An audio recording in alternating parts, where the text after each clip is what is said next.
How about I turn the mic on? Can you hear me now? No. Can you hear me now? 1, 2, 3, 4. Here, take this one. Bullet. Okay. Okay. Hey, welcome to Grounded with John Tester and Maritza Giorgio. Can everyone hear us?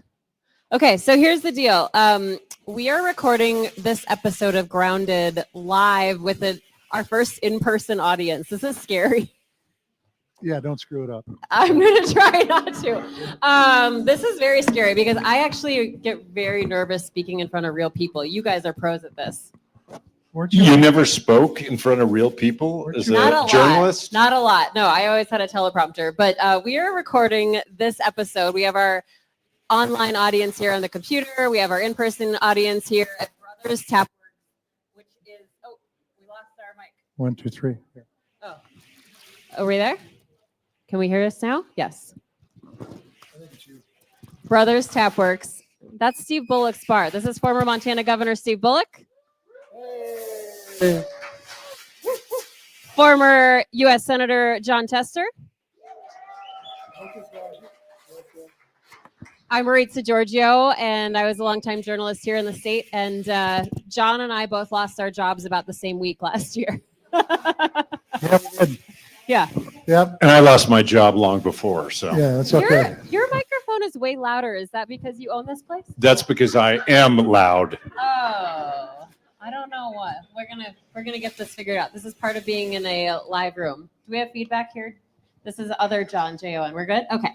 Okay, so here's the deal. We've never had a live in-person audience before. We're gonna go over some headlines like we do at the start of every one of our shows. We're gonna let I've got a question before we get started. Yeah.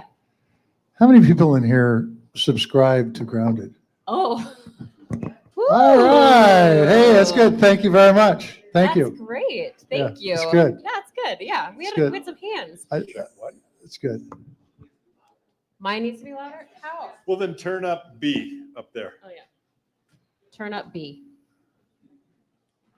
We're going to thank our online audience for your patience and our in-person audience. Okay, is that better? Oh, there Much we go. So we're going to go over some headlines like we do in the beginning, but we're going to let Governor Bullock join in on that and provide his commentary. Then we are going to continue the conversation with Jeff Mangan. We've had a lot of people ask us about Citizens United, campaign finance, and there's been a lot of attention in the last week, especially nationally, on what's happening right here in Montana. We've had people from across the country ask us to weigh in on this and tell people about it and what's happening and what they can do. So we are going to have that conversation, and we will take some comments at the end from our in-person audience, and we will also be live on our Substack and YouTube channels where we have hopefully questions coming in. We already have a comment. Tester and Bullock, a better time in Montana, they say. So You got it. that's good. And so you know, for those of you that don't know, and most of the folks in this room probably do know, Jeff Mangan is the brains behind the initiative to keep corporate money out of our elections here in Montana. So we'll be hearing from him. Can I also add, so this is the first time we've ever done a live podcast, and Yeah. David Axelrod and Michael Murphy have what's called Hacks on Tap. And they've always said they want to come to Montana, but in case you can see mine, Axe and Murphy, John Tester and Maritza are much better than you ever would be. Yeah. And we're doing it. Hey, We are doing it in a bar too. I'm gonna- Okay, I'm so gonna tilt it's this good. up so we can get our. Okay, there we go. Got some headroom there. So let's start with some headlines. Everyone sound good? This story is everywhere. I'm sure you've all heard about it if you're watching the news. Last week, a Washington Post report came out. It's putting a lot of focus on Defense Secretary Pete Hegseth. And the U.S. launched a missile on a boat believed to be carrying drugs. Okay, and as the smoke cleared, this report says that commanders spotted 2 survivors clinging to the side of a boat. And that's when the Washington Post reports that the commanders ordered a second strike to kill everybody, which was allegedly what Pete Hegseth had ordered. Today, the White House basically confirmed that the U.S. ordered the second strike. Now, we are not in an official war with drug traffickers. Even if we were, legal and military scholars say this would be considered a war crime. And then I should note that Hegseth doesn't really appear to be worried about this because he put up a political cartoon. You'll see it on the TVs here in the room in a minute this weekend, kind of making fun of the whole thing. But it does seem like the Trump administration is trying to put some distance here between the White House and Hegseth. And even Rand Paul had some comments basically saying this is not permitted. So what are your thoughts? Maritza, back up a little bit. The White House is trying to put space between themselves and Hegseth when the White House says, yeah, we did this. Well, at first they were this weekend. The president said, I don't know anything about this," is what the Fancy. president said I last don't know night. anything about this, and I wouldn't have made that call. And then today, the White House confirmed, yes, that was our order. You go first, Governor, and then I'll chime in if you leave any scraps for me. So here's where the cup is half full from my perspective. Like, it's more than Rand Paul, right? It's Roger Wicker, who you served with. It's the same on the House side. What's his name? Mike Rogers. So both Armed Service Committee Republicans. This is probably the first break other than the Epstein where Republicans said, this administration isn't doing something right. And think about that. We're almost a year in. So there's, I guess, our one ray of sunshine is that maybe a few of the Republican electeds will start getting a spine when things aren't quite right. And then the other piece is, like, as you noted, Maritza, that I think you said we haven't declared war, right? And it hasn't been approved by Congress. And I've heard some say, well, it's either a war crime or it's murder. So hopefully this is something that, look, irrespective of partisanship, folks say we're better than this as a people and a country. And hopefully now you'll have some Republican members actually do some of the oversight that they should have been doing all year long. Yep, and they call for an inquiry, which is a giant first step, but it isn't really the step they should be taking. They should have hearings on this. They should have hearings, and they should bring Hegseth in front of the Armed Services Committee in the House and the Senate, chaired by the two individuals you just talked about, Governor, and let the people ask questions about why this was done. I can tell you that from my perspective, what has set this country apart from every other country in the world my entire lifetime and for generations before is that we have a respect for life here in this country. In third world nations, they don't have that respect for life. And when you see this kind of crap going on, it goes totally against what we are as a nation. And it doesn't make any sense. We won't get into the point about why are they using these methods and instead of trying to catch these folks and getting information out of them and then using that information to try to stop the flow. No, they're just hitting them with bombs, probably pretty damn expensive bombs, quite frankly. And then when there's one or two clinging to the ship, we're going to kill those bastards too. And it's unbelievable that the White House is behind this. It doesn't make any sense. I shouldn't say that. It's totally believable the White House is behind this because we've seen a lot of the stuff that they've been doing that you shake your head at, and then you go, oh my God, that's right. Yeah, he is president. And this weekend, when asked about this Washington Post reporting on the Sunday shows, a lot of the Republicans said, well, those are anonymous sources and there's no proof. But unless I'm wrong, I haven't seen any proof of drugs on the boats. Well, I haven't heard about that, but I also heard those same representatives say, well, if this turns out to be true, it's a war crime. Right. Well, so the White House has admitted to it. Get them in, have hearings, hold people accountable. That's what Congress needs to do. That's what Article 1 of the Constitution says to do. As the governor's already pointed out, Governor Bullock, this is the first time, well, there's been a couple times, but this is really the first time where they've actually gone against what the president's done and said, this doesn't quite pass the smell test. So we'll see. Okay, so here's the next big question. This has all been justified with the White House saying this is to stop the illegal flow of drugs into our country. So why then would the president pardon former Honduran president, the president who was at the center of a huge drug case, found guilty of conspiring with drug traffickers to flood the U.S. with cocaine? Even Senator Bill Cassidy, who is a Republican in the Senate, said, why would we pardon this guy? Great question, Bill. And by the way, Cassidy is a decent man. I shouldn't say that because he's running for re-election. It might be the kiss of death. But the truth is Cassidy is a decent man. And I don't know. Maybe it's for the same reason they gave 20 or 40 billion dollars to Argentina. Maybe certain people have investments in Honduras and they want to prop those investments up. I don't know, but I can tell you it goes absolutely counter to what they're saying. On one hand, they're saying, drugs are a big problem. We're going to stop it, but we're going to pardon the guy that said he was going to drive it down the snouts of, what do they call them? That's a tough question because they didn't ask this ahead of time. I don't know what you're talking about. The president of Honduras during his trial I have this. said he was going to jam it down the throats of I have this. what Hold were on. they called? What were they? The gringos' noses. Gringos. That's it. Stuff the gringos. The drugs up the gringos' noses. Got the gringos' noses. I mean, that sounds pretty wicked to me.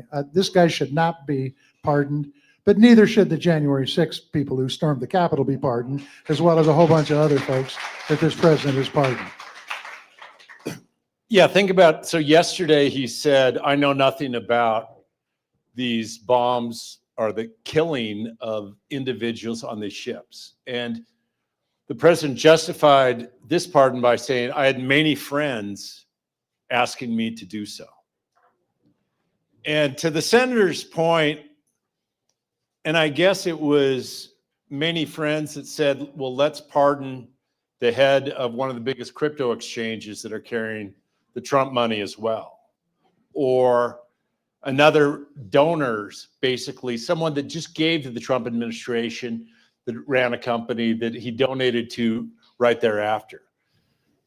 17 plus pardons this year, most of them around January 6th or January 2020, but it's also completely blowing up the system, right? The system used to be the DOJ, the lawyers would actually have some role in it. DOJ doesn't even know when he's going to issue a pardon. Or again, it used to be when you pardoned, if you committed fraud, you still had to pay restitution. You still had to pay the individuals that you had defrauded.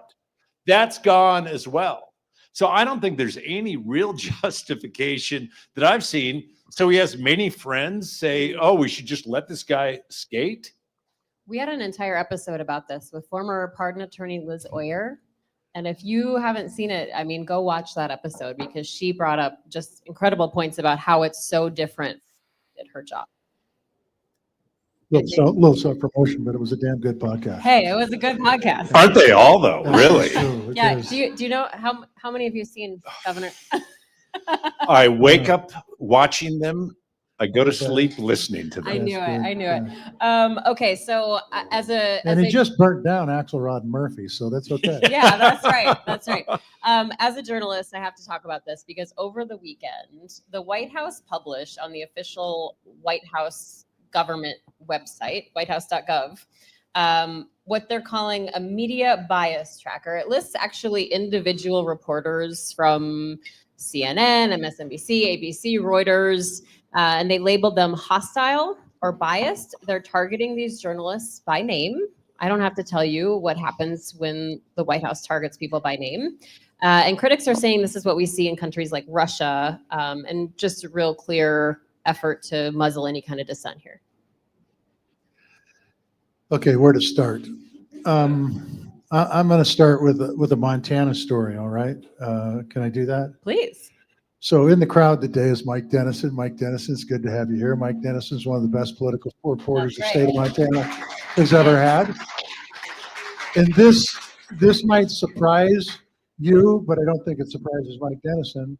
There were many nights I went to bed and I was cussing Mike Dennison for the story that he wrote. Why? Because I didn't want that story wrote as a public official. Dennison's job was to hold the public officials accountable. I was a public official. I didn't want that story written. This is part of our democracy, folks. And we have seen what's happened to press, local press. It's been totally pretty much annihilated long before this president got in. And he's adding to it. And when you have the national press that's afraid to ask questions because they're going to be called out by name, somebody needs to stand up and say, this is a bridge too far. If we're going to have a democracy in this country that works, we have to have freedom of the press. And depending on who the story is written on, I guarantee you, every story will have somebody that says, that was totally unfair. That reporter should have never written that story. And in those cases, by the way, Those are probably pretty damn good stories. And so the president, once again, is on the wrong track as far as preservation of democracy in this country. Senator Tester and I don't agree on everything, but we both agree that we didn't always like Mike Dennison. And look, I almost, love Mike Dennison. I yeah, will say that. of He's my course, because competitor. you're part of the He club. was my competitor, though. You're part of the club. Yeah, well, look, like, absolutely, John. There were times where I'm like, I cannot believe that they're going to write this story. But that's part of the accountability and what every elected official should actually face. And the notion that, look, where are we right now? Again, not even a year in, managing the press pool, saying it used to be actually the journalists that would make the decision of who was going to be part of the press pool and travel with the president. Saying certain journalists can't come in. The FCC saying ABC and CBS, we might revoke your license because we disagree with this. The lawsuits against 60 Minutes for defamation. Defamation against a public official is damn near an impossible standard to meet. So this is one where, look, not everybody always loves journalists. You can disagree with them. But when we lose that sunshine and transparency, if a journalist is saying, I can't report this because I might upset the elected, we as a country are in a lot of trouble. And that's happening. That's happening in newsrooms across the country right now. I have a lot of friends in both national newsrooms and local newsrooms where that is a conversation happening weekly. Yeah, it's not good. And it's something, though, to bring also closer to home, because the senator mentioned it as well. I think what we have one local printed newspaper in the entire state right now. And look, we need to make sure to support the journalism that exists, certainly. But it's also concerning because at the end of the day, the local printed newspaper wasn't necessarily for all of you that would come out for something like this. It's for the person that wanted to read the sports page and then learned a little bit about what was going on at the school board meeting or government and got frustrated. So we need to continue to support journalists and journalism, not only nationally, but here at home in Montana as well. And that's why you should subscribe to the podcast Grounded. Thank you. Yeah, absolutely. Pretty good, huh? He's making up for lost Look at time that. tonight. We have a comment on our Substack that says, even in Massachusetts, we don't have many newspapers. It's true. It's happening across the country. Across the country. Okay, so there's a renewed debate around our withdrawal from Afghanistan. Really awful story. Oh, Sorry. Ooh, Mic okay. drop. Mic drop. Really awful story. 2 National Guard soldiers were shot in Washington, D.C. last week. One of them died from their injuries, Sarah Beckstrom. The alleged gunman is a refugee from Afghanistan who worked in an elite counterterrorism unit, actually helping the United States fight the Taliban on the ground. There's a lot we still don't know here. There's a lot moving through the court systems. But here's the conversation that took place on the Sunday shows. DHS Secretary Kristi Noem blamed Joe Biden and said that this person was not properly vetted under the Biden administration, even though he was granted asylum this year by the Trump administration. This also comes after the president signed something that voided anything that President Biden signed with an auto pen.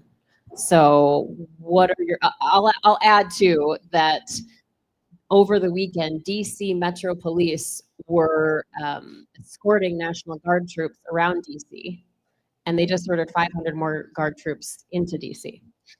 So we'll start with the fact that if Biden did such a horrible job and the auto pen stuff was illegal and this person wasn't vetted correctly, why did the Trump administration give him the ability to stay in this country? Because that's what happened. I mean, talk about playing people for fools. On one hand, they're saying Biden is horrible. He did all this stuff and he did it wrong. And if that's true, why would you accept any of the work that they did? Why wouldn't you go back and do it over again with your own people that you think are competent? And that's number one, okay? That's number one. But actually, even before that, Maritza, this happened the day before Thanksgiving. Is that correct? Mm-hmm. I believe that's correct. Can you imagine what this family's going through right now? Right. With that guardsman, both that got shot, the woman that passed away, I don't know if the other person has or not, should have been having Thanksgiving with their family. And what should have happened is they should have reinstated the cuts that Doge took out of the government to train police officers on how to do their job, because quite frankly, they're the ones that should be responsible for this. And they've taken that money away from both urban and rural America because of DEI or some other goofy damn issue. And they've replaced them with our military, as China and Russia are going crazy in this world. And this president's not paying much attention to them. I can tell you that for a fact. But instead, we're focused on domestic problems and in putting our guardsmen on the street to do the jobs of police. It's just wrong on so many fronts. And I agree with the senator. First of all, recognize the tragedy, right? That I was commander in chief of the Montana National Guard. We asked so much of our soldiers and airmen, and there are 2 West Virginia families that will be forever changed as a result of this. But then it's also the notion that we're putting our National Guard, like those folks aren't trained for law enforcement. Correct. And Right. most of them actually aren't doing law enforcement. They're doing beautification of communities. They're having that presence. You've been to DC in the past few months, right? Yeah. I mean, the three of us, Felt safer than ever, Maritza. the three of us have all been to DC the last few months, and I never saw them doing anything more than Yeah. just standing on the corner, helping with beautification, like you said, talking to people walking on the street. And think about also like the other challenge, because you look at like this has happened in California, Oregon, Illinois, Tennessee, and courts time and time again have said this isn't what we use our National Guard for, right? It was, I think, a week before this tragedy, and a DC court said this shouldn't happen That's right. either. And when we ask so much of our National Guard members, which are citizen soldiers, like the last thing that they should be doing is policing their own in their communities. So I also agree, like, look, if we need law enforcement, let's have law enforcement. Put more cops And on let's the make street. sure to fund cops on the street. Yep. But let's not use our National Guard as basically just for pictures more than actually keeping communities safe. And that's what's happening here. And wouldn't you think it'd be a good idea if those people that have back the blue signs up actually do back the blue? Yeah. Yeah. And actually do put more cops on the street and know what they're doing, well-trained police officers. I mean, it's so crazy. And it's sad because a good person's life was lost for sure. 20 years old, too. 20 years old. Everything we're talking about is ending up in the courts. So why stop there? Let's continue with this. Another blow to the Trump administration today. An appeals court ruled that Alina Habba has been serving unlawfully as the U.S. attorney in New Jersey. No way. She was never confirmed by the Senate, nor was she appointed by district trial court judges. Those are the normal 2 paths for this. This ruling comes after a federal judge found that Lindsay Halligan was also unlawfully appointed, which basically killed the government's cases against former FBI Director James Comey and Letitia James. No doubt this all brings us to the Supreme Court. So what comes next? Not that there was a case against Comey and Letitia James, but what the hell? The governor gets this one. He's a lawyer. He's an attorney. Yeah. He's got that. Go ahead, counselor. Well, I hope a couple things come. First of all, that is exactly right, Maritza. It's either they have to be appointed by the district judges or they actually have to be confirmed by the Senate. There's this thing called the Federal Vacancy Reform Act. Ooh. I sued William Perry Penley, right? Because he had yeah. never been confirmed by the Senate, and said, if you're going to serve in a job, you actually have to get confirmed by the U.S. Senate. That's that whole checks and balances thing that we have. And time again, what we're seeing, like this administration has withdrawn more individuals that were nominated than any administration since Reagan. But also, we grab a hold of this most recent, this Habba and Lindsay before that. But the same things happened in Nevada as well. The same things happened in the Northern District of New York. So these are U.S. attorneys that aren't confirmed by the Senate. And often, like what you have when you talk about the rule of law, you also have this moment where there's not a heck of a lot of lawyers that would bring some of these cases against Comey and others. So Alina Habba was Trump's personal attorney before she Right. got in. And so was Lindsey Halligan. So the question is, what happens next? Well, you sure as hell hope that the court system holds, because I tried to give the ray of sunshine of here a couple times that Republican members are standing up, but by and large they haven't. And there's been a few court cases that we can certainly question as well. But it ought to be pretty black and white and clear here of what actually the law says to be appointed. And if that's not there, you hope the appellate courts, I think the Third Circuit has already upheld saying that she's gone. You hope when this goes to the U.S. Supreme Court, they actually, I don't know, follow the law. You are a ray of sunshine. No, you are my sunshine. I thought you were going to throw an F-bomb in there. No, You're really I- controlling I- yourself I- tonight. Absolutely. You know, there's people here. Okay, so this is something I read up on more than I planned to over the weekend, because sometimes I help Senator Tester with research. Occasionally. Other duties as assigned? Yes. Wow. Yes. Okay, look, I don't type well, okay? So there is a special election in Tennessee's 7th congressional district tomorrow, Tuesday. Trump has endorsed the Republican candidate, but that didn't do very much for the candidates he endorsed in last month's election. So what do you think? What's going to happen tomorrow? So for folks that don't know, that seat's about 20 points Republican. And the most recent polls out on that Tennessee seat show a slight lead by the Republican over the Democrat. But my belief is this is an incredibly instructive race, because this is a very rural district in Tennessee. And if this lady wins, I think it sends a hell of a message to the White House that his policies in rural America are not working. And guess what? His policies in rural America are not working. And if they send a lady Democrat from this district that has been Republican for a long, long, long time, I just think it's going to send a hell of a message. I don't know if she's going to win or not. I think it's going to be very close. It's going to depend on who votes, but I think she's got a fair shot at it, quite frankly. And like I said, if that were to happen, being a district that is vast majority rural, I think it sends a message to the White House on what they're doing with tariffs, what they're doing to rural medicine, and what they're doing with a lot of other stuff. Not upholding personal rights and those kind of things. So it'll be interesting to see what happens on Tuesday. Tuesday night's going to be interesting. Normally people from Montana don't tune into to a Tennessee congressional number 7. But I got a notion people all over this country are going to be tuning in and watching that race.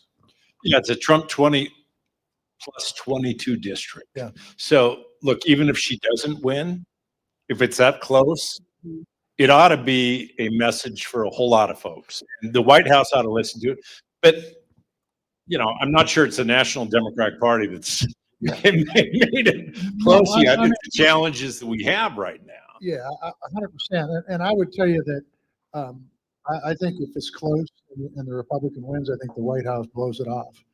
I think if the Democrat wins, I think the White House goes, shit, You we bet. maybe have to look at our policies here because we're not winning. And by the way, I would bet you Maritza is going to talk about a poll next. Whoa, you Pretty must good, be aren't I? psychic. Could huh? you two work together Yeah, long it's enough that unbelievable. it's like a No, mind meld? It just Yeah. means that he read my notes, which is Yeah. a first. And I wouldn't want to Yeah. spend I don't I wouldn't want to know. spend 8 hours in either of their brains. So now that they're melded together, You that's really that much don't. scarier. Yeah. Yeah, that's actually accurate. You don't want to be in either of our brains. I was going to mention that this comes after Marjorie Taylor Greene announced that she's resigning. Yep. We had another Republican member announce that he's resigning Nels. over the weekend. Nels from Texas. I do think though his identical twin brother said, "Oh, I'm going to run for his seat and support the MAGA movement." I mean, if you're an identical twin, why not just go in? Just have a look, right? Just don't even resign, just Yeah, swap, right? Just swap. Yeah. I mean, no, I'm just kidding. But I do want to put up this poll because obviously, I mean, the November election was a huge win for Democrats across the country. And this poll that just came out from Gallup shows that President Trump's approval rating dropped another 5 points, 36%. That's the lowest of his second term. This graph, though, is just really remarkable. If you look at the top line, and there's a red line at the top, that is congressional job approval by party. So the drop in congressional approval by Republicans went from 61% in July to 23% today. 61 to 23%. Chris Deliza first put this up on Substack today, and so thanks, Chris, for pointing this out. But it's a stunning number. Yeah, I mean, I think it shows a couple things. I think it shows that the policies aren't working. And I think even a bigger thing that it shows is Congress forgot to read the Constitution, and they're not living up to their constitutional duties as Article 1 folks within the Constitution. And I think you're going to continue to see this. But what's interesting is that the Republicans fear that if they challenge the president, they're going to get a MAGA primary. But if the Democrat wins this Tennessee race, what it says is that the MAGA primary isn't your problem. Your problem is the general election. And I think it will give those folks in Congress some backbone.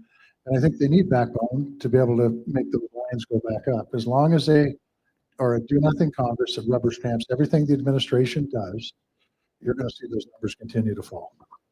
And I guess it, like on the one hand, the numbers you put up are shocking, but on the other, are they? Like the only thing that they've really passed so far is what? The tax cuts that For the billionaires. the billionaires get everything. I think like 50 of the largest companies pay zero in taxes. It does nothing for you and I. And we're about to see our insurance rates for so many on exchange go up 150%.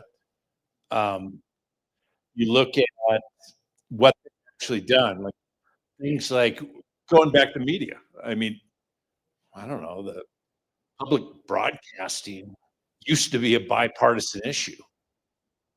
And the impoundment where we saw it in Montana, what percentage of our federal employees are veterans? Yeah, they got It's canned. big, and they get Big, canned yeah. for no reason. So there's not a damn thing that the Congress has done so far that actually helps out folks in this country. So Amen. on the one hand, it ought to be those numbers, and you sure as hell hope that, again, for the good of the country, this is bigger than politics. That's Is right. that you sure as hell hope that at some point people get a message that say, like I believe the senator did, it's like, I work for folks at home, even folks that don't always agree with me. And that's what we knew when John Tester was there. And we're just in this moment, right, where these should be less popular because they're sure as hell not worrying about your egg prices. They're not worrying about your insurance prices. They're not doing a damn thing about inflation. They're not doing things about the things that people talk about at their families or their kids each and every night. Their lives ain't getting better. Governor, go back to talking about John Tester. Oh, I could talk about John Tester all night. We have so many fun, familiar faces in the audience, but former Lieutenant Governor is also here, and he just dropped off all these stickers of you too. And a few months ago, You were on those stickers too. but he Yeah, sent Yeah. sent stickers a few months ago that was they said thank you, John Tester. Really? Yeah, I sent it to you. Somebody else must have done that. Cooney couldn't do that. Cody did it, and he gave you the hat, Yeah, the very first hat that started this whole hat thing that we do. yeah, the one that The said votes. that I barely won. Yeah, the one that okay. you eked by, but Yeah, no, that's good. yeah, no, it's, Well, it's we love the Coney. That's for damn sure. right. That's good. Yeah, we do. Yeah. We do have a question on Substack. Yep. Bob wants to know, why are these people resigning? Why are these 'Cause- Republican members resigning? I can tell you why Congress isn't any fun. They weren't elected to be a rubber stamp. They know it. They know what they're doing is wrong, and they're just saying, "Hey, I can't do this anymore. This isn't what I signed up for." And that, whether they admit it or not, that's why they're resigning. I can tell you that folks have been back to Congress that sees what's gone on this Congress in both the Senate and the House will tell you that it's miserable to be a Democrat, but it's also miserable to be a Republican, and that's why they're quitting. But why would Marjorie Taylor Greene resign before her term is up? maybe she's going to run for governor. Hmm. Somebody else heard president. I don't know. I feel like there's a lot going on there. I have a feeling we might be reading a book You know, I soon. left the message on the phone. He would respond to that. That's good. We did, yeah. You're going to get her on. We the tried. We tried, podcast. but she hasn't responded. She you hasn't know. responded. She knows that Maritza is really a tough interview to hold people accountable. I know Mike Dennison, but maybe we could get him to come sub us. Okay, well, that's all I have for headlines. Anything else you two want to talk about before we kick the former governor off stage? We'll give him the. Oh, I didn't know I was leaving, but Yeah. okay. Well, Go ahead. you know No, what? no, it's No, good. It's no. good. I was kidding. As Here's the long deal, as we Governor. can- Don't we can help figure out how to get our community to more Well, people. don't act like this is too hard. But we'll get Jeff Mangan to talk about important stuff, and then we'll bring you back when we do questions from the audience. That Oh, sounds Does perfect. that sound Okay. good? All right. All right. Great. Thank Okay. you so much, Governor. All right. Thank you. There you go. Governor of the great state of Montana. Unfortunately, not anymore, but good. Keep it up. Next up, we've got a guy that I served in the state senate with, who was my seatmate. Incredibly. Oh, really? Yeah, yeah. I didn't know that. Yeah, no, he's got secrets on me like nobody else. And he Well, that's good. he did a great job as a state senator. He did a great job as commissioner of political practice for the state of Montana. And he's doing a great job on this initiative. And so, Jeff Mangan, we are more than happy to have you here. Thank you very much for taking time out of your busy day to be here. Now, do you want to ask the first question, or do I get to ask it, Maritza? Well, Well- do you have one in mind? Oh, I was just going to Jeff wants say, to I say was hi. just going to say thank you. I Yeah. appreciate the invite. Absolutely. Well, we figure we got to do something to help balance out the governor a little bit. Okay? let me start here, if you don't mind, unless you want to start with No, Citizens go United. ahead. It's okay. Ladies first. So when I think about Citizens United, the Supreme Court case that came down in 2010, basically saying that corporations have the same rights as people and allowed billions and billions and billions of dollars to flow into our elections pretty much overnight.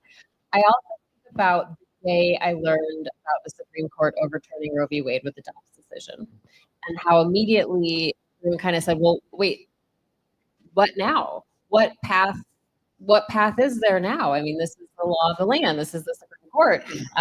It's such a consequential decision. How is there a path forward? But what we're seeing is states stepping up. And so I've seen a lot of national news about what you are doing right here in Montana as a blueprint for what can be done across the rest of the country as far as overturning the effects of Citizens United. So let's talk about that. And I'm wondering if you can explain it in a way that my 14-year-old would easily understand. Well, I'll try. And thank you. And I always loved Mike. So, but he'd always ask me questions. I was just never able to give him an answer. So at any rate, no, great. No, this has been quite the ride the last year. If for those of folks that don't know, I was Montana's Commissioner of Political Practices, 2017, appointed by Governor Bullock, confirmed 49-1 by a Republican-led Senate in Montana. So went through that process legitimately. And I'm glad you got that in. That's kind good. of following through. But as when I left, you can only serve one term for 6 years. And when I left in 2023, one of the things that always bothered me that we weren't able to address the effects of Citizens United, all of this money pouring into campaigns. And while Montana has strong campaign finance transparency disclosure laws because of the Disclose Act in 2015, we weren't able to, because of Citizens United and the loss of the Corrupt Practices Act from 1912, we weren't able to stop the flow of corporate and dark money into our elections. And literally since 2010 and the passage of Citizens United, people have given up. There's nothing we can do. It's the First Amendment. Corporations are people. And, hell, there hadn't even been polling done on Citizens United for 15 years. But a friend of mine who worked for the FEC started doing some research. We all of us policy wonks and campaign finance, always looking for ways, how can we address Citizens United? he discovered a mechanism, a way that folks hadn't thought about in over 150 years. And it was simply, right now, all corporations in Montana and across the United States are granted all general powers by the charter the states issue them. And the states issue each charter in their states, not the federal government. So each state is responsible for their corporate law in issuing of those charters. But for 150 years, for a variety of different reasons, states have just entered or just issued general corporate charters that basically provide corporations, the courts have deemed, the same rights as humans, the same rights as you and I, given to a corporation. That's where the corporate personhood information comes up. But what the Supreme Court never did, and folks have never done, is taken away the rights of the state to foundationally change that charter in the first place. What we've been doing for the last 150 years, and what we did was the Disclose Act, what we did with the Corrupt Practices Act of 1912, and others, is we regulated a power the state had already given a corporation. That's what we've been doing. And some of them were held up by the courts, some of them weren't. Citizens United, some in the state of Montana. So we're going back to the foundation. We're going back saying, the states have the right to assign what powers a corporation has in the first place. And we're simply saying, states, you don't have, corporations do not have the power to spend in politics. Simple as that. You don't have the power. The right doesn't attach to that power. So we're not overturning Citizens United. We're making Citizens United irrelevant. We're making citizens, it's not even a workaround. It's just going to be moot in the state of Montana. It'll be moot in the next state that passes it, and moot in the next state that passes it, until all states, with the exception of probably Delaware, it'll be moot everywhere but Delaware. And Delaware can have that. Okay, so explain this to me in a real way. So states or corporations that are based in Montana cannot spend their money in Montana. And then if every other state does that, then it basically eliminates that throughout the country. Well, it's even better than that for Montana. We were the first one. Not only does it affect, first of all, it affects local, state, federal races. We're talking about corporate law, not campaign finance disclosure law. We're not going to be regulating something, the power they already have. We're going to take away that power in the first place. So it's corporate law. So corporations, Montana corporations, old and new, will not be able to spend in Montana elections. Every corporation outside of the state of Montana that wants to do business in the state of Montana already have to file, and this is in every other state, have to file as a foreign corporation. So if they want to do business in the state of Montana, they have to file as a foreign corporation. And basically what they're doing when they file as a corporation is saying they're going to follow the structure of Montana. So we just eliminated all of that money coming into Montana. Those outside states can still spend in all those other elections until they pass this in other states, but they won't be able to spend in Montana. So we killed two birds with one stone. Because what they're doing, when you're a corporation and you file to be a corporation in Montana, they say you can be a corporation in Montana, but you can't contribute to campaigns. That's part of the charter of being a corporation. So it's going to be really interesting to see if we can get this passed. I know Maritza's got the numbers. Maybe you've got them too. I've got my own personal numbers. But tell me how, since 2010, we're going to get in the right millennium here. Since 2010, tell me how the money has flowed into these campaigns. I do have a graph up too, billionaire spending in presidential elections, and you can see from Citizens United just how much it's exploded. 2010 is when the Supreme Court decision on Citizens United came out. Yeah, and then this billionaire chart, but all the charts regarding Citizens United and spending in elections look like this. The main one, independent expenditures, which corporations now can spend unlimited in elections through independent expenditures. In 2008, prior to Citizens United, federal presidential election year, basically $1.4 million spent, $140 million nationwide spent in elections. In 2024, $4.21 billion. It increased almost 2,800%. I mean, it literally is, there's this flat line, and we'll just say Montana, flat line from 1889, 2010, straight up 2024. And it's just going to continue. In Montana, we say the same thing. Montana, Max Baucus, 2008, independent expenditure in his Senate race. You'll love this senator. $38,000 in independent expenditure. Independent expenditures in that race. $38,000. It's almost embarrassing when I take this on the road and talk about it because of all of the numbers. It's not embarrassing. I love it because it's like in your race, $180 million in independent expenditures in 2024, Sheehy versus Tester, between corporate money and dark money independent expenditures. And Senator Tester will be the first one to tell you that he got more dark money in his race than his opponent, than Senator Sheehy. So this isn't about partisanship, bipartisanship. Both parties, both folks, red, blue, are putting all this money into campaigns. All I'm worried about is the green in the middle.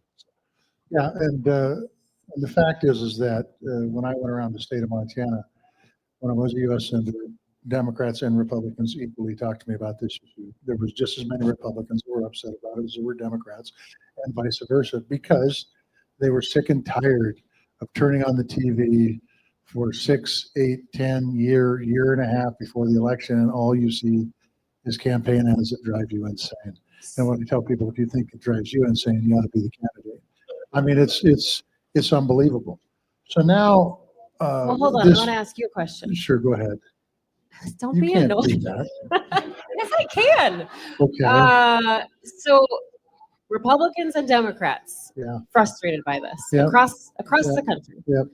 And yet, 121 members of Congress have introduced or co-sponsored legislation to overturn Citizens United. I took a look before you got the boot. You either introduced or co-sponsored a joint resolution with this specific language in it, going back to 2012, proposing an amendment to the Constitution of the United States, Which is a high bar. to clarify the authority of Congress and the states to regulate corporations, et cetera, et cetera, et cetera. Yep. So if this has bipartisan support and bipartisan outrage, why is it going to take the states going forward here, and why isn't it happening? Well, in because Congress? most of the good legislations that pass at the federal level is led by the states to begin with. I'll just tell you that. That's why state legislatures are so important, because those legislatures really set the standard, and the federal government takes those bills up later. That's number one. And I can tell you that the reason it hasn't passed in Washington, D.C. is people haven't put pressure on their elected representatives. And I can tell you there are Democrats and Republicans alike that think this is a really bad idea, because there's a lot of people making a living off of these campaigns now. And so they're saying, no, we don't want to do it. And by the way, we think we get the advantage when in fact democracy loses because of this. The American people lose because of this. You want to talk about why elected officials won't go talk to the press? Because they don't have to.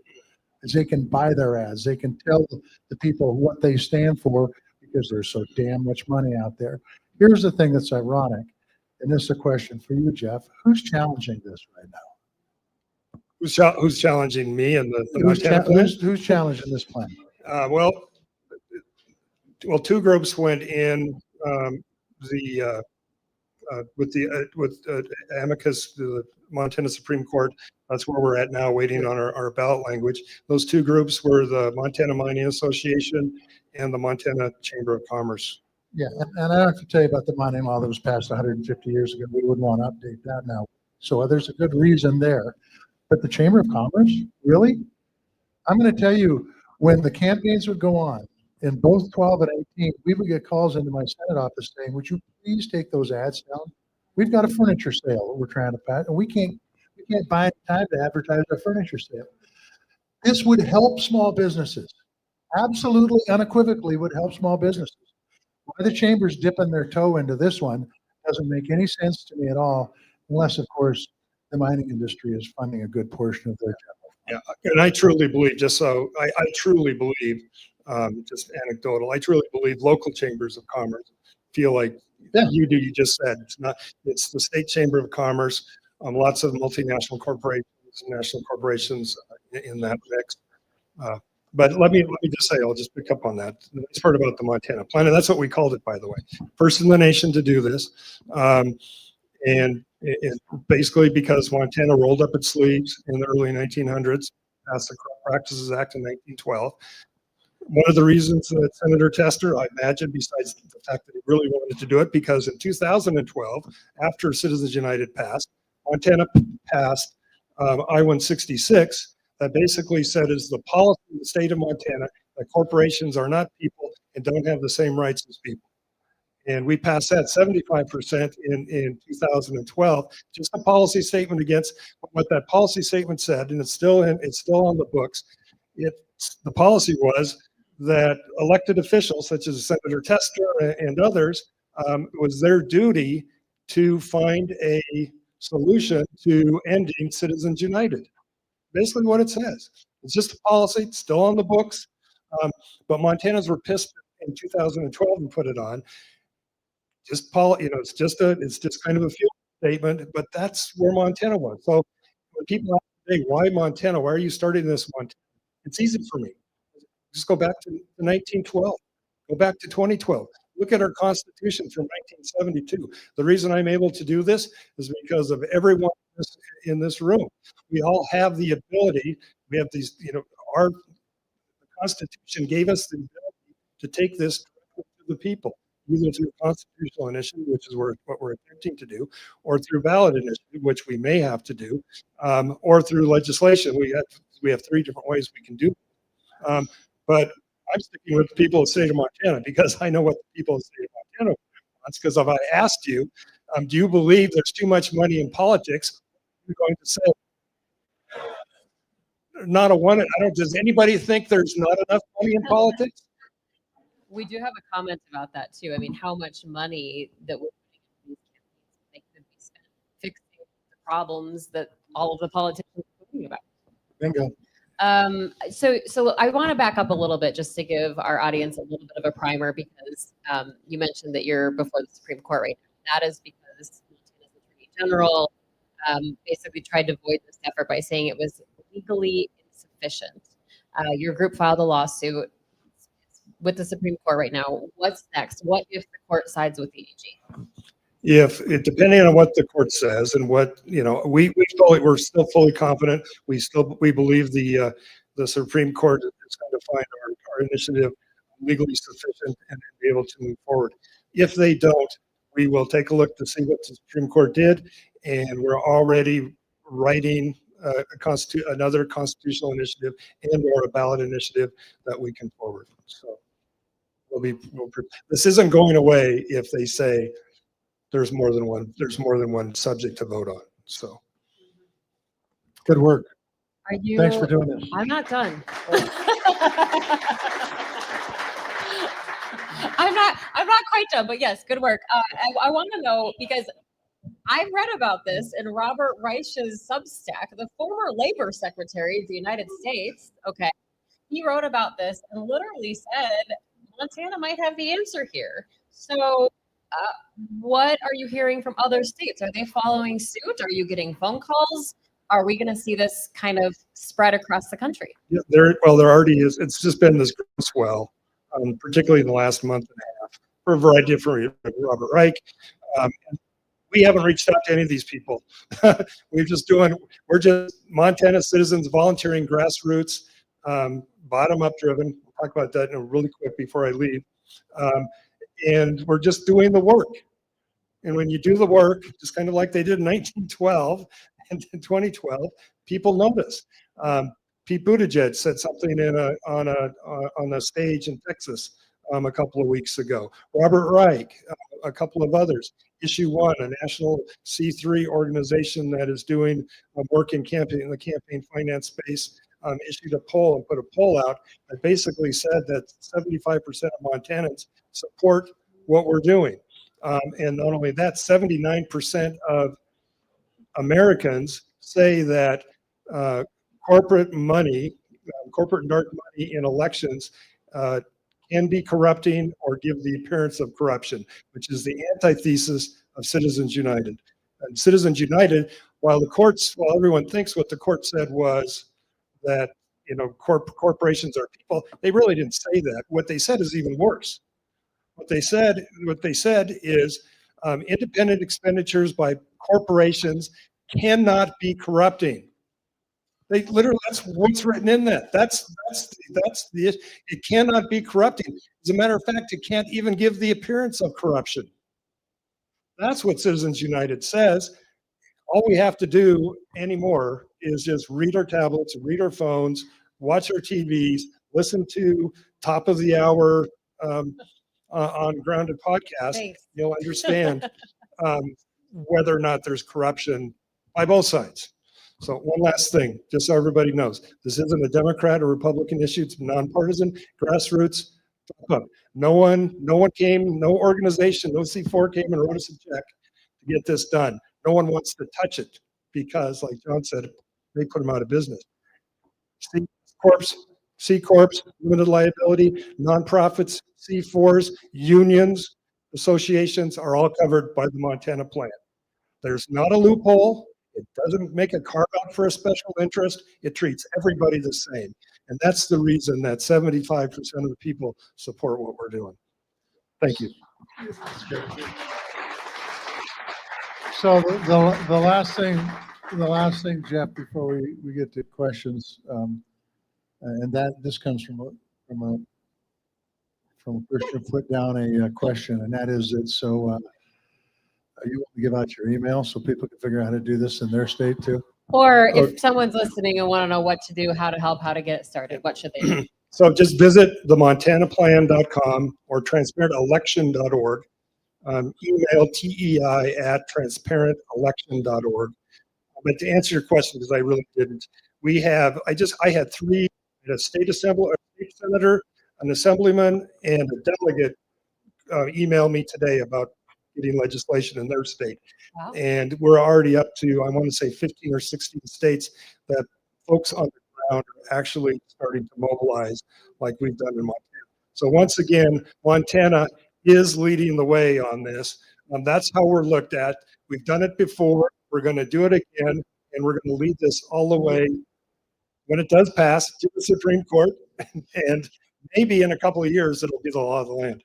It'd be great. It'd be absolutely great. So thanks, All Jeff. right, thank Appreciate you, it. Jeff. We appreciate it. Yeah. Yeah. So you want a microphone? So just to let the folks on the podcast know, there's a lady sitting at the table to my left that says this piggy is ready to vote. You stop it. Oh, she is. Oh, she does have a Yeah. shirt. I You hear love that? that. I'm going to guess. I do want one of those. That's my new line for John Tester. I say, quiet piggy. Wow. Wow. I get no respect. I know. Okay, do we have any questions? We have another microphone if somebody wants to, anybody? Maybe not. Maybe. Questions? Oh, Oh, no. Oh, yes. Anyone Yes. but Mike Yeah. Dennison? Come on, man. Mike Dennison. Really? We want real Come people. on. Mike Dennison He's is a real just a person. journalist. He's retired. Did you turn on the bottom? Oh, we have some feedback. We have some help. We do have a question or just a comment. Just over 600,000 votes in Montana, $108 million spent on the Senate race. It was more than that, wasn't it? Yeah, it was over $250 million. It was Oh. 280 It was a million. lot. Okay. And I'm not sure we have a Okay. final count on it even to this day. It was a lot of goddamn money. All right, Mike Dennison. I have a question for Jeff Mangan Oh. about the initiative. All right, Mangan, you're up, Come on, buddy. Megan. No care for you. There he is. Okay. He's right there. He's in the All right. back. Jeff, of course, we talked your initiative of Justice Citizens United, and not long after that, there was a decision, Speak Now or Speech Now, that basically, in the aftermath of Citizens United, ripped away all the limits on individuals, like billionaires like Elon Musk, giving to PACs. Not corporations, but individuals. I'm just wondering if your initiative passes, would that have any effect on that element of this unlimited money in Montana or in Montana. Well, no comment. No. No, well, I can't fix everything. No, it wouldn't. It would, but what it would allow is for disclosure for, rather than millionaires and billionaires and those folks trying to hide their money through C4s and remain anonymous, and only the C4 is disclosed. They would actually have to put their name where their money is. So, and we kind of, I mean, you can kind of look at the Michigan or the Wisconsin Supreme Court race just earlier this year. You know, Elon Musk, to his credit, said, "I'm the one who's spending all this money." And when people know how money's being spent, they make accordingly. I do think we need to have limits, but that's not what this does. This basically takes corporations out of the mix. So now corporations and individuals can spend in elections in Montana. After the Montana plan, just individuals. But if they do, it's going to be disclosed and transparent, like what Montana's Disclosed Act says. Mike, I'd add one thing on that. Look, this last cycle, $2 billion was spent in dark money, 1.9 billion, right? And if you go back to Citizens United, part of the premise of it all was like, look, with the advent of the internet and everything else, and this is directly out of the case, people will know who's trying to buy politicians. Like, dark money did not exist before then. So even if you can't control individual contributions, at least once you get rid of 501c4s, which are a corporation, which is where all the dark money spends, and really was an issue before Citizens United, then either that money will dry up, or you'll know that whoever it is, be it a company or an individual, is trying to buy this race. Great question. Others? All right.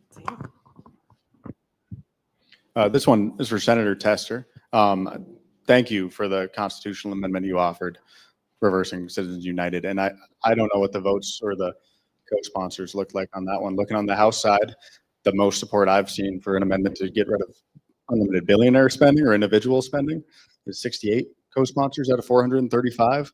And that's abysmal. That's 15% of the United States House. So on a human level, it's hard to comprehend how more folks wouldn't jump in support of that, but I would love your thoughts on how you take care of that issue. Yeah, it's because the leadership tells them not to do that. Mitch McConnell has never been for any sort of campaign finance reform whatsoever. He has fought it every step. He's very successful. Mitch is no longer leader of the Senate. It's Thune now.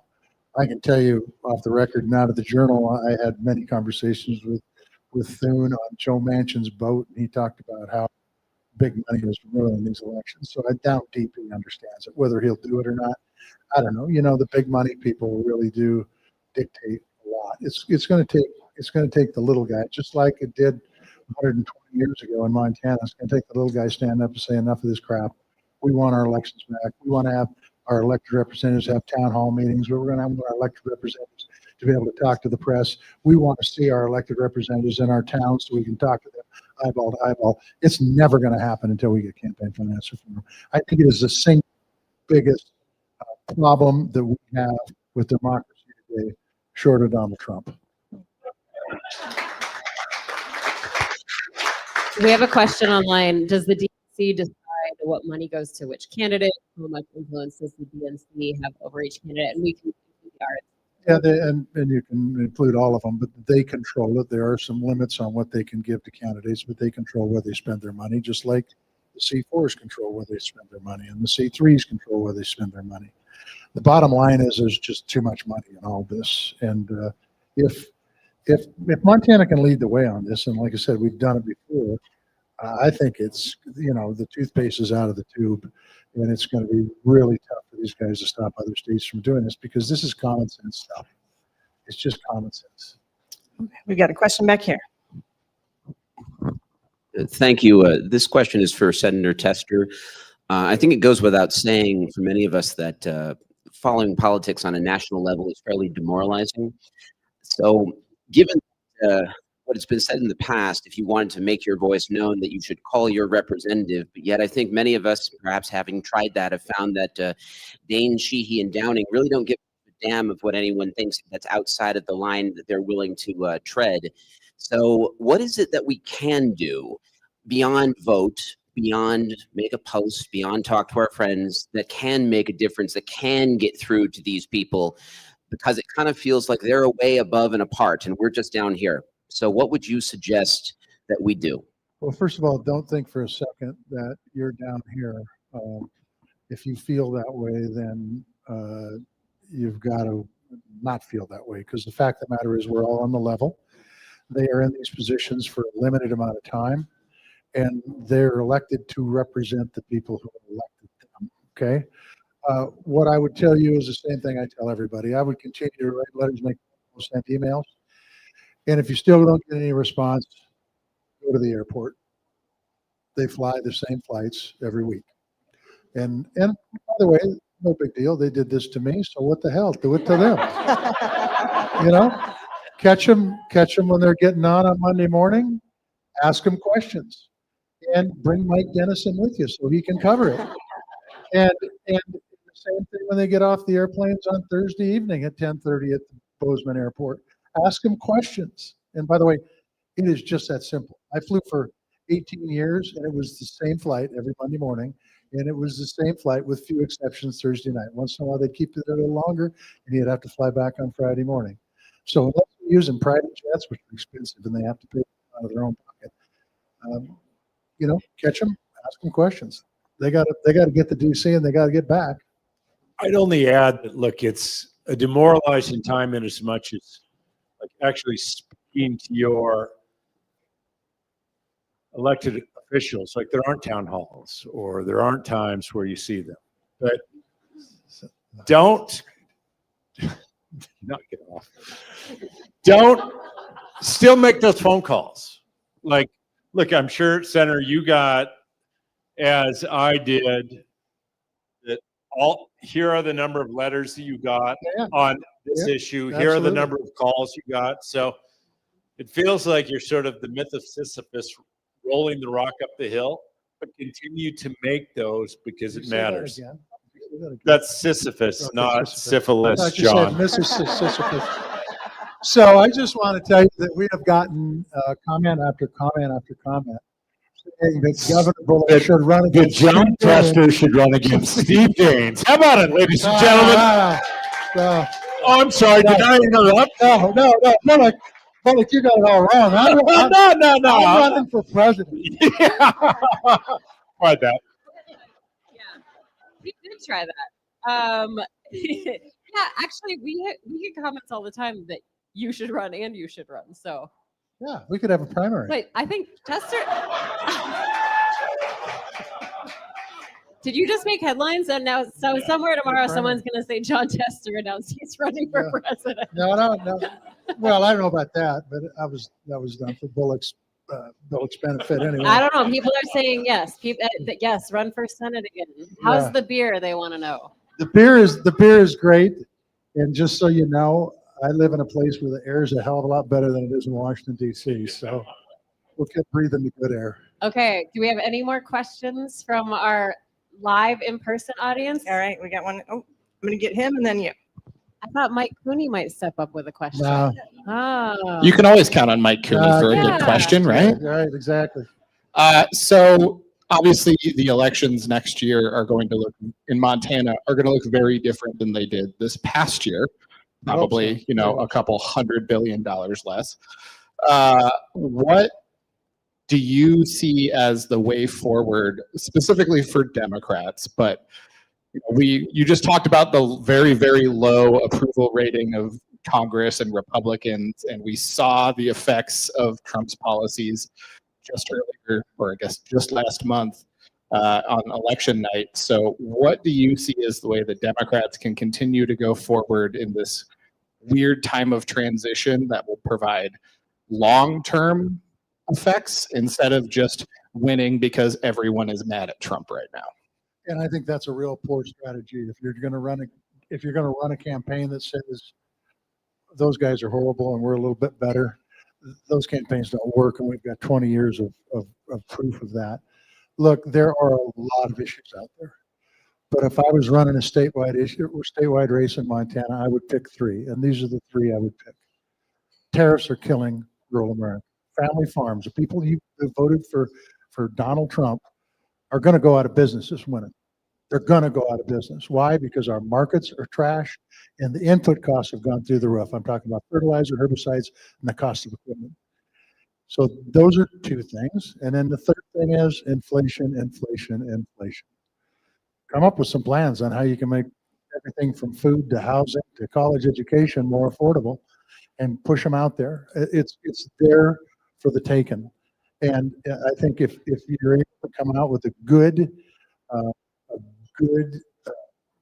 set of campaign planks that you can talk about every time Mike Dennison asks you a question about what's going on in Ukraine, you talk about tariffs and you talk about inputs in agriculture and you talk about, by the way, you could also talk about what they're doing for healthcare, crashing it. And by the way, the whole state of Montana is rural, so it goes across the state. So it's a target-rich environment. There's plenty of things you can do to make it so people will say, you know what, that guy just talked about all the things that I'm worried about. I'm going to vote for that person, for that gal, and we can do that. But as you pointed out, and this is a fact, if you walk up and say, this person is doing a horrible job, we're going to do better than them, that is not a plan for victory. Yeah, I made the mistake in 2017.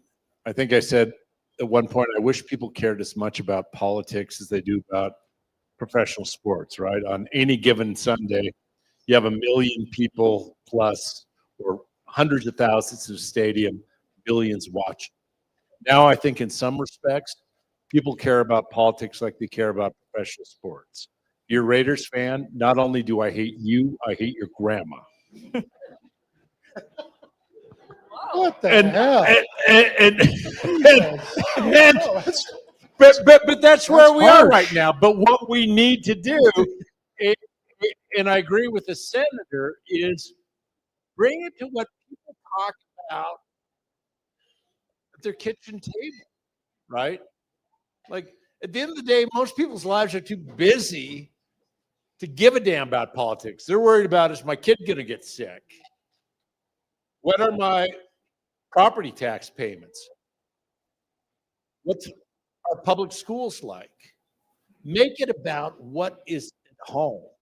And tariffs, as the senator says, healthcare, what it says, and who are you fighting for? And I'm willing to fight for you.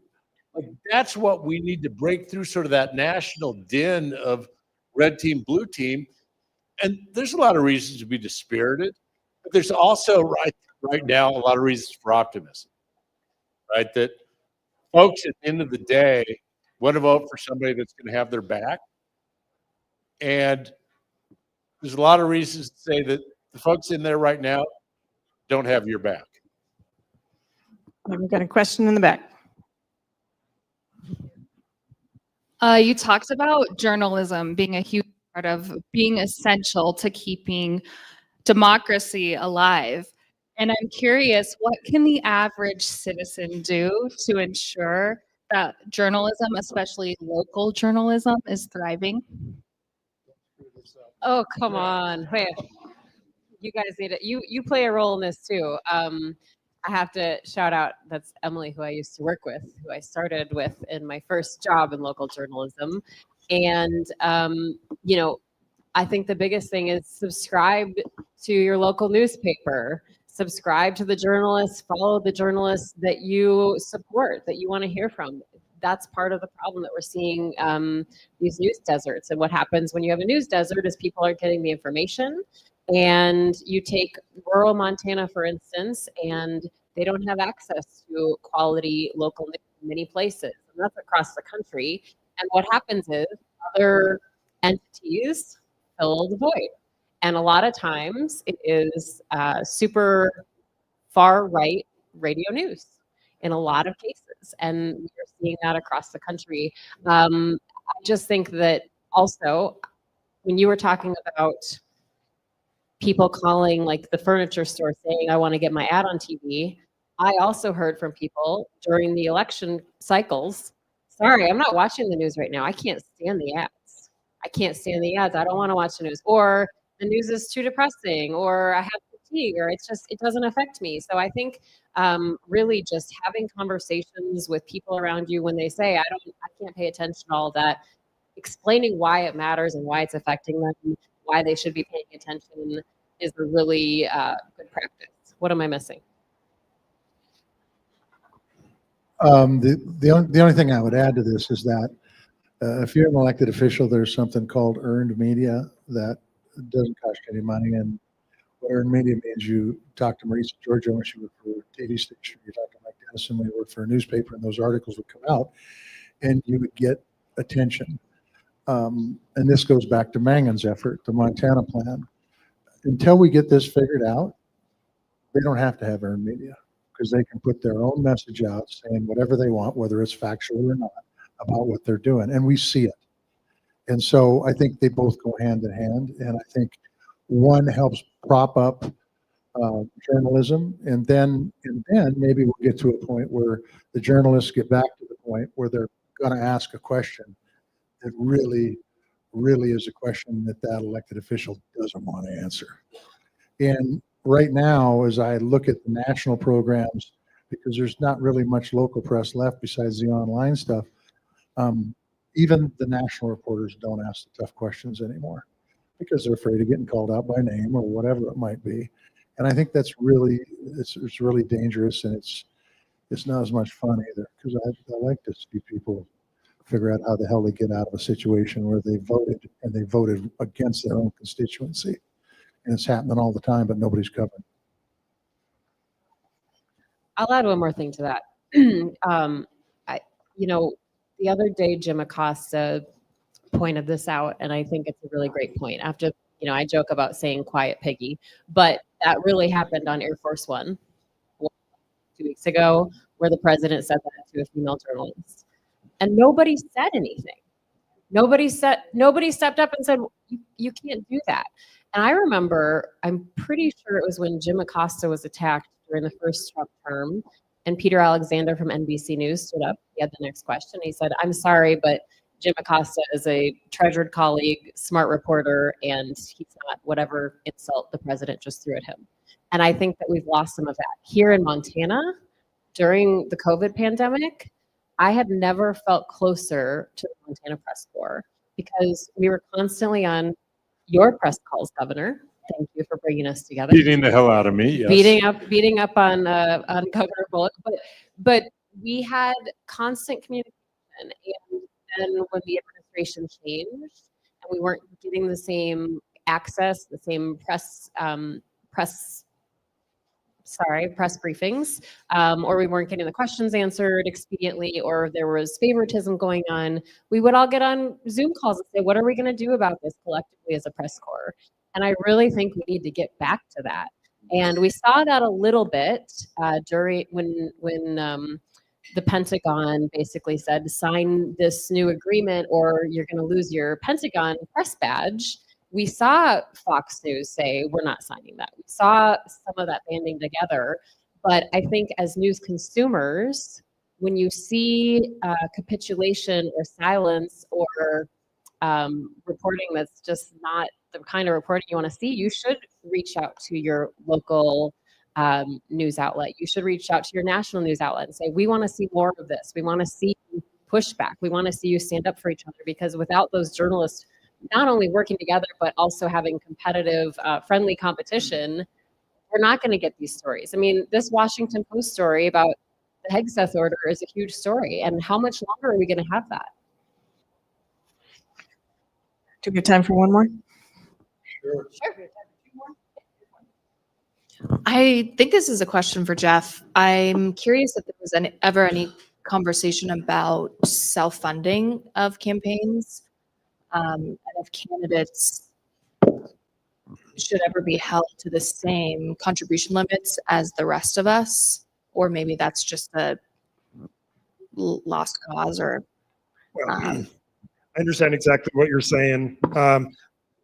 there's always been discussions. One of, like I said, we've been working for years. What options are there? Lots of good folks have ran self-funding at the flagpole. Others, I get because of folks spending in their own campaigns in Montana without having that finance limit like other candidates do from others. I get that question a lot. This initiative doesn't cover that, or we would be part of the extra more than one vote provision. But it's certainly something I wouldn't say anything's a lost cause. The reason that we're able to do this today is because we're actually working and we're going to make it not a lost cause. And so if that's something that you're interested in, if we're not successful or if we are successful, it's something you believe in or your friends believe in, just encourage it, support it, go out and do it. Because that's what really makes it change.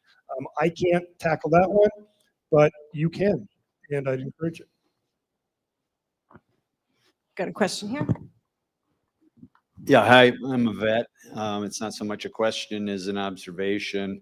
Montana has nearly 80,000 veterans, one of the highest population per capita in the country, with nearly 30,000 qualifying for disabilities at some level. The big bad bill cut a bunch of funding for veterans, and the funding and the existence and the continuation of facilities like Fort Harrison are up in the air, and it seems like he wants the pushes to privatize. And again, not a question so much as we need to be aware of what's afoot. And I think it would be a great tragedy to lose what we have. I think we're going in the wrong direction. You're 100% correct, and I will tell you that you're absolutely right. This is an effort to privatize. Here's the problem, though. Most vets like to get out of the VA. At least they did. And it's being hollowed out. It got hollowed out by Doge. It's being hollowed out by Secretary Collins as we speak, and it's not good. And so we're going to privatize it. And what did the big beautiful bill do? It's going to put a lot of these rural hospitals out of business. I mean, that's not a statement that I say with a lot of pride, quite frankly, because my small town hospital may be one of them. And so where are the veterans going to go? They're not going to get health care at all. And quite frankly, many of these veterans have more than one thing wrong with them. They have multiple issues. And quite honestly, the VA is the best place to take care of a lot of those issues, especially if you need prosthetics, if you need mental health treatment, all those things. The VA is better prepared than any private hospital is for it.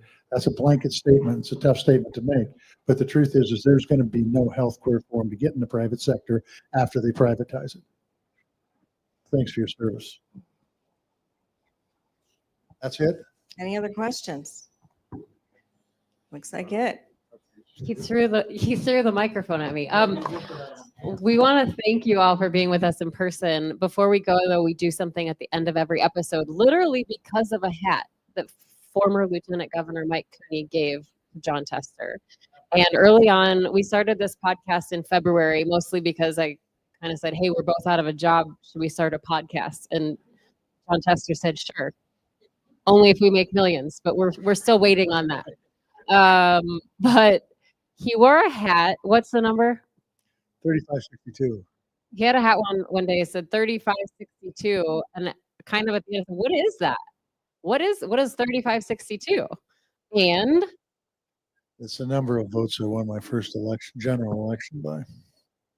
And Mike Cooney had that made for him. And so it started this thing because Jon Tester said, I have bags and bags of hundreds of hats that people give him. Yeah, I do. Okay. And you wear Olympia Well, Light. he wears a different hat every episode, so we can ask about the hat. So tell us about your hat, Senator. What year is this from? Probably about 1972. Yeah. And it's, I think it's hang on here. Yeah, it's an Ole hat. And the reason I wore it is because I knew Bullock didn't have any Olympia beer on the board in his bar. We do have Rainier, though. Okay. So that's why I wore it. Okay, so we want to thank everybody for joining us. want to thank our guests, former Montana Governor Steve Bullock, Jeff Mangan, leading this initiative, the Montana Plan. Go check it out. And we want to thank Pearl Jam, who lets us use their music, which I still can't believe every time I say that. Thanks to Jeff, another Montana guy, Jeff Raymond. And thank all of you for being with us both in person and online. You can find us on Substack, Blue Sky, Instagram, YouTube, and is that all I have? See you next time. Allie, All right.